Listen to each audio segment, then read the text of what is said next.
What's going on? What's going on, people? Welcome. March 14th. Mini winter is over.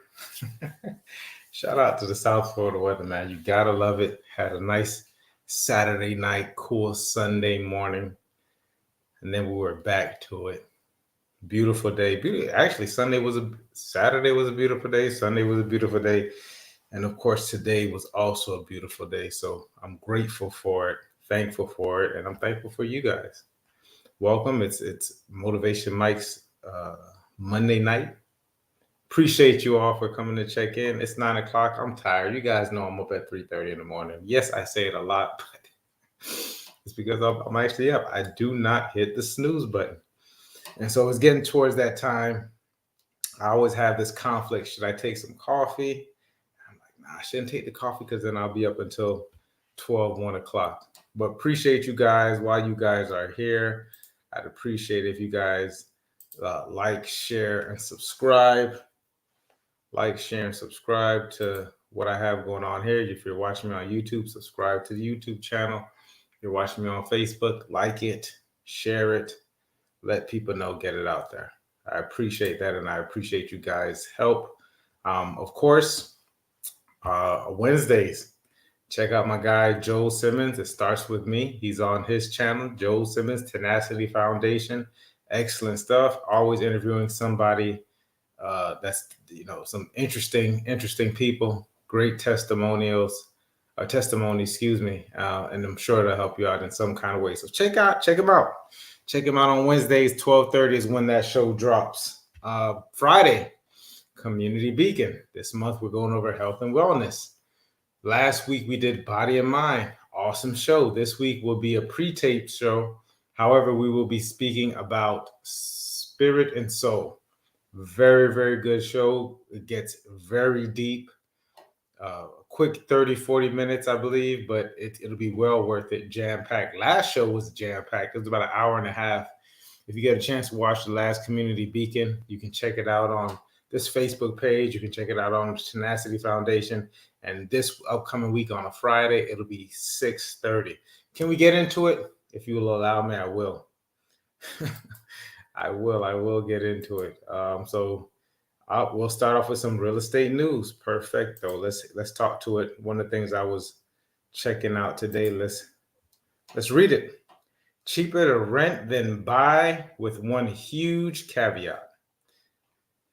Let's read this. And a handful of U.S. Metro studies says it's cheaper right now to rent, but those studies assume renters must take any savings and invest it rather than spend it.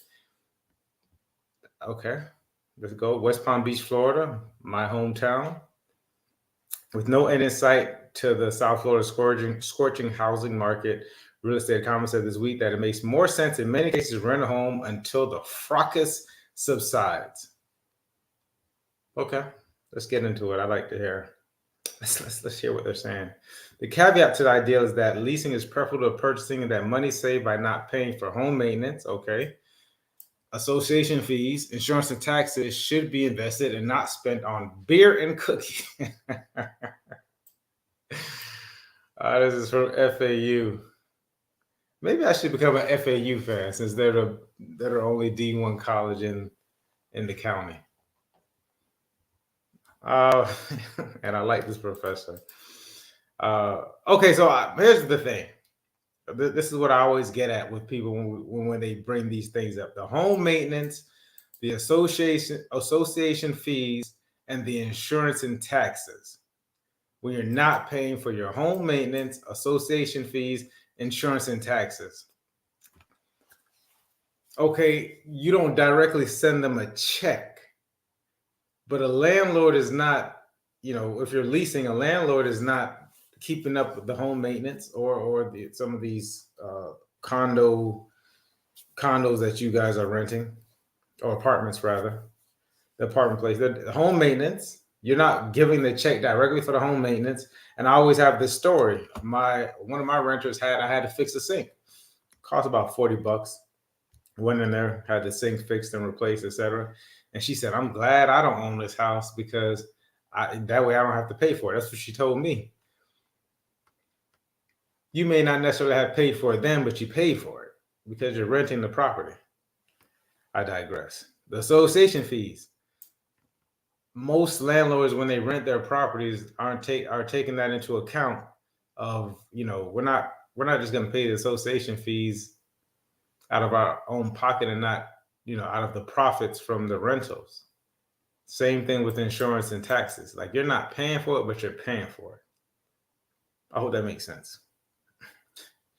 Because I don't meet too many landlords that are doing this out of charity, right? A lot of people are buying properties, investing in properties for passive income. They're investments.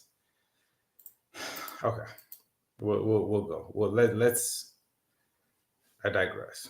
On average, renting and reinvesting is winning in most parts of the country, but not by a tremendous amount. I like to know what you're reinvesting in. The cost of owning is going up faster than renting, but that doesn't mean that either is inexpensive at this point, not in South Florida.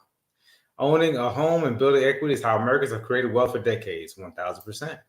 But the last time it made more financial sense to buy a home in South Florida rather than rent and invest was at the tail end of 2014. I would even say up to 2020. I was going back looking at some properties that were on the market in 2020. There were 250,000, three bedroom, 2 bathrooms, gated. You probably would have been paying about $1,800 to $2,000 a month for a nice size 3 bedroom, 2 bathrooms. Over 1,500 square feet, newer properties. I thought that was good. And that's including taxes, insurance, and homeowners.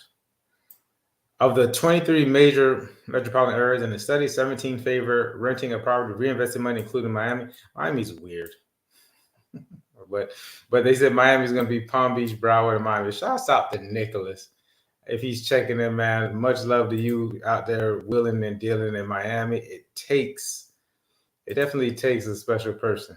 Miami's date is different. Areas where buying is a better option is Boston, Chicago, Cleveland. Look at this. New York, San Francisco, and Honolulu. This is interesting. These places, areas where buying is a better option. These are major cities. Boston, New York, San Francisco, Chicago. Okay.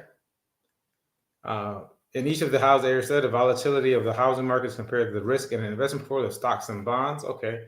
When all bought, so basically you need to take your money and put it in stocks and bonds. Let's go down to here where we're talking about Palm Beach and the median sale. The median sales price for a single family home in Palm Beach County in January was $526,000. Yeah, with the average price hitting $826,000.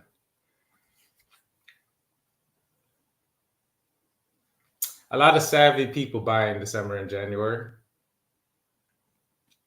And a lot of people who have to buy. There's a lot of serious buyers in January, December, January, and even February. A lot of very serious people. Condominium townhome sold at a median price of $265,000 in January, an average price of $425,000. Rental research firm, blah, blah, blah. West Palm Beach, Wednesday was going for an average. A 2-bedroom is for $2,200. That's a 42% increase over the same time. That's crazy. Rent went up 42%. So that means last year was around $1,500, and now it's at $2,200. No renter receives notice of a rent increase as good news, but owners do. That's what I was telling somebody the other day. They were saying, should I let's raise the rent. I said, what are the tenants going to think about it? I said, nobody's going to say, thank God. Owners say, thank God I'm breaking even again.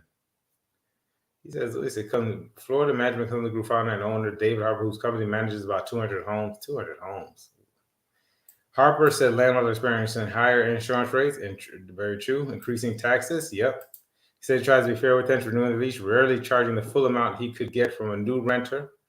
Yeah. It's also become more difficult to find what he considers qualified renters, people whose income is 3 times the rent. Obviously, if you're 22, that means you have to have 44, $6,600. That's about $72,000 a year, over $72,000 a year. Still, when a tenant paying $2,600 a month recently moved out of a home, Harper was able to rent it the next day. Supply and demand. They can't raise the rent unless people are willing to pay it. They can ask for the rent. I can ask for $5,000 for rent. If nobody pays it, then I won't get it. But the thing is, there are qualified people who are paying it, $3,500. We caution owners not to go overboard, being vicious and raising rent because you smell blood and water is not good. I agree. But still raise your rent. Every year you should raise your rent. See, quick pro tip. Every year raise your rent. 5-10%. January report released by nationwide property data providers, Adams for renting over buying in South Florida. Okay. It found that it would take 43.6% of the average worker selling in Palm Beach County to pay for a 3-bedroom rental compared to 53% to pay for a 3-bedroom home. Well, if you have, who's going to loan you anything at 53%? Most debt to income, DTIs would have to be well below FHA 51%, lower than that. Okay. I'm curious, I guess because of when we look at the median and the average cost. Wish I had good news. I wish I could say things are improving in South Florida, but I can't. Bring home the core that was built prior to 2002. Florida building cost between 50 and 60 grand, such as hurricane strap roof trusses. This is for your insurance. If you want better insurance, this is what it's going to cost you. Trying to negotiate with landlords, trying to hike rents, but that can be difficult. Landlords $1 billion coverage nationwide rentals. Yep. Okay, cool. That's it. Interesting. I think that's interesting. Let me see. Got some comments. Yes, we did our first flip in 2018 and it went up so fast. I felt a bubble was imminent. Oh, you feel now a bubble is imminent? Because a bubble is definitely not imminent in 2018. We were just warming up. That was a good time to do flips. So I'm sure you did well on that flip. The properties were so cheap, and they're still cheap. They were cheap, excuse me, and up to about 2020. You said it went up so fast, I felt a bubble was imminent. Here's the thing with this so-called bubble is that if you're paying attention, Jason, let me put him up there while I'm reading, guys. 48% of the homes bought last year were in cash. So everything's cash. It's different. 2008, that was a bubble. It was based on, crazy loans. So and then now most of the stuff is propped up on cash, and now you have a lot of, and I'm dealing with a buyer right now that by the time we find a property will be very educated because she's being educated. So she knows so much about the housing market, and I can't be the only one who's educating my buyer. So barring hundreds of homes that hit the market, thousands. At the same time, I don't know what we're gonna do because a lot of people are holding on because they don't know where they're gonna go. So they don't have the right agent that'll strategically show them where they're gonna go. But that's what you think. I still think it's better to buy than to rent. Here's the thing: I don't think people are gonna invest their money into anything. It's gonna go to beer and cookies. That's just how people are wired. So if you have the extra money, you're more than likely going to spend it on things that you enjoy. It's almost human nature. 95% of the people are going to do that. So buy that house, allow it to be a investment for you, allow it to be somewhat of a savings, allow it to, grow equity. All right, let's get into tonight's conversation. I enjoyed that. I always enjoy talking about real estate. We're talking about whatever it takes. This is part two. Last week we kind of went over everything that we'd be going over for the next upcoming weeks. This week we will be starting off with whatever it takes. It's really supposed to be vision and plan. Within the vision and plan, we're going to talk about the processes and your why. Within the vision and the plan, we're going to talk about your processes and your why. And I'm going to explain to you why. So right now, what we're doing, whatever it takes, we're going to talk about a roadmap, developing a roadmap. In order to develop a roadmap, you need to have your starting and you need to have your end goals. You really need to have your end goal in mind. That's how we're going to start talking about your why. I say this all is a part of the process. You have to get yourself a process. What processes are you doing in order to make this thing run like a machine? It has to have processes. And within your processes, you have to have a checklist. Within your checklist, you have to have things that'll get you going. Okay. So we have to have a process. Part of the process is figuring out what your end goal is. The saying is start with the end in mind. What exactly do you want to happen on this road to mastery? What does that look like to you? And it may change as you start to go through this process. I think I spoke last week about people who you think you want something, and then on your way to getting it, or you see someone else who has it, and you take a deeper dive into their life, away from the Instagrams, away from the Facebooks, and a lot of people are miserable. I believe it was Michelangelo, the artist, who said, if you knew how much it took for me to get to this mastery, you would not think that it was. Oh man, I'm gonna have to find that, because that's an awesome quote. Yeah, so you might not even want it.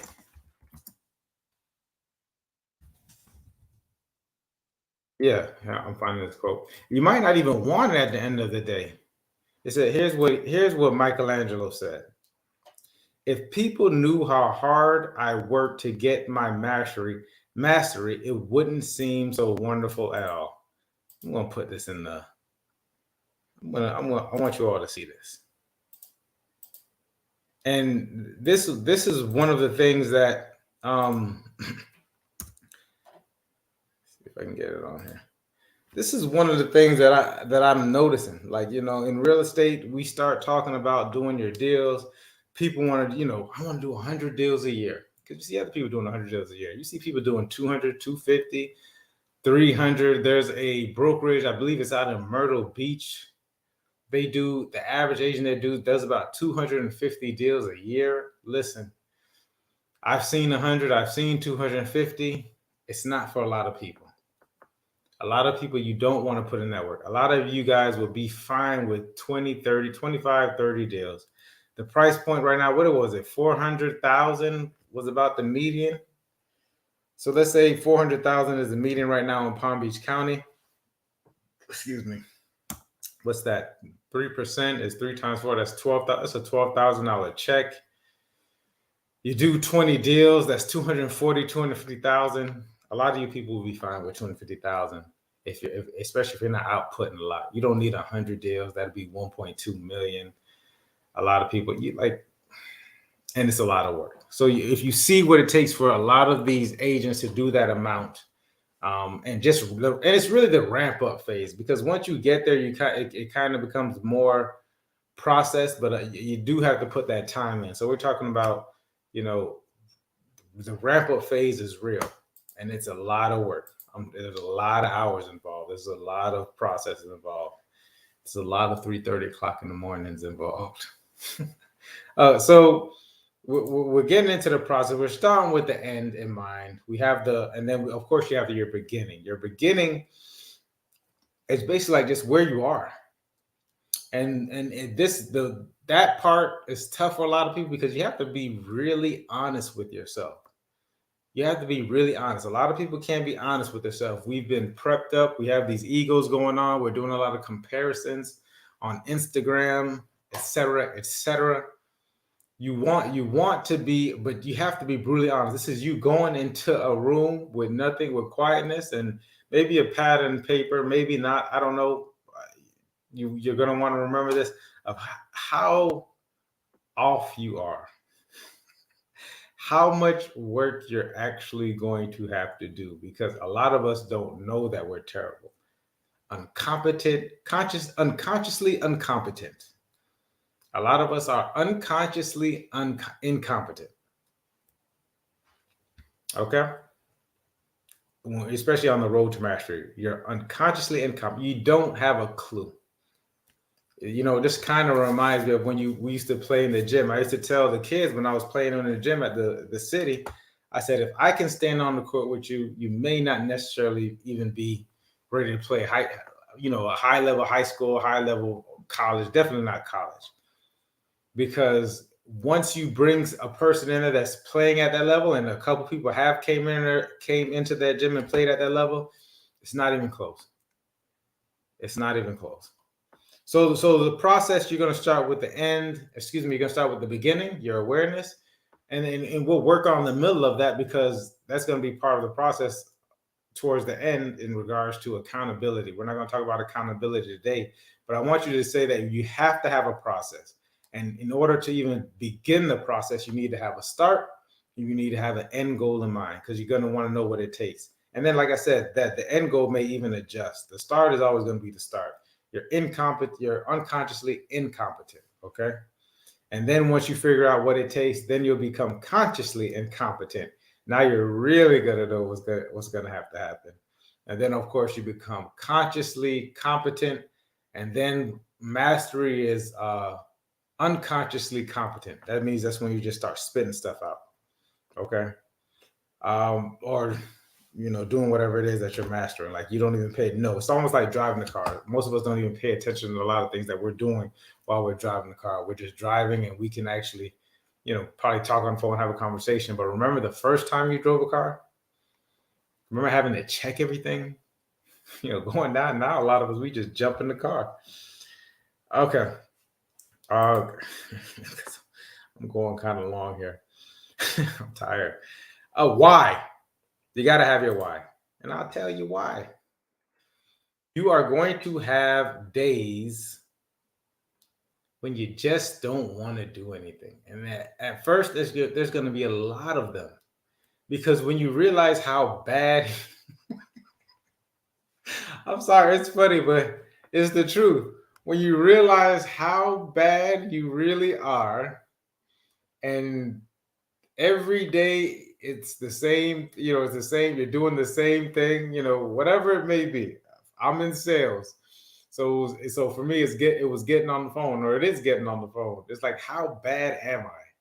And you're just listening to it, and you're attempting to get better, and you're paying attention to whatever you have to pay attention to in order to make this happen, because you're expending so much physical and so much mental energy, whatever it is, while you're getting to achieve mastery.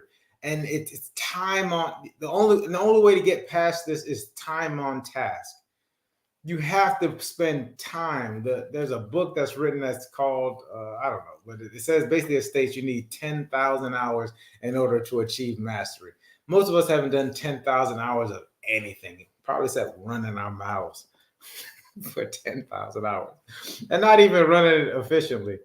So you have to spend time on task, and those first, I would have to say, it's probably like 2,000-3,000 hours. Like, you're terrible.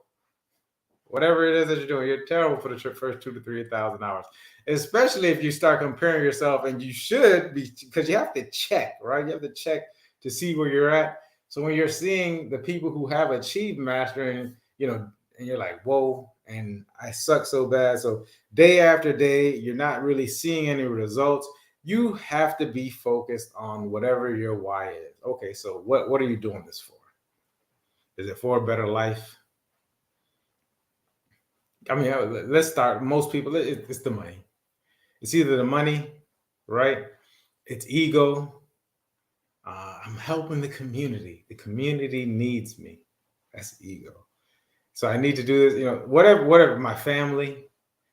You know, you have this thought in your mind of what it looks like for you to be supportive of your family or to do for your family. If you know, I have 2 kids, I'm like, I have to do for them. Ego, right? So there's all these different things that you're going through while you're figuring out and searching whatever your why is. And then I would say for you to go deeper. Okay, so what about it is it? What about your if it's your family? What about your family is it? What about money is it? Because it's not money. Money's just a tool. Oh, it's this fancy car, it's this new home. Okay, what about the fancy car and the new home? Oh, it's the neighborhoods, it's the community. Okay, so what about the neighborhood and the community? It brings safety, it brings, you know, I'm around people I like to be around. Okay, what about, and you just want to keep going deeper and deeper and deeper into it because you're going to need to go deeper and deeper into it. But you just because you have to figure it out. Then this takes time, and take your time while doing this, right? Instead of watching TV, watching what's going on here, watching what's going on, take your time to figure out who you are and why you do what you do. Because a lot of the things you may end up figuring out that you don't even want to do this thing. Because I used to ask the kids, who taught you that, right? So really dig into your why. I'm telling you, it's going to save you a lot of heartache. So once you figure out what your why is, okay, and this is what I want to do, you want to be super focused on what you're getting into. It's not just enough to do the thing. You have to progressively get better, and the progression of getting better has to do with focusing on these different tasks.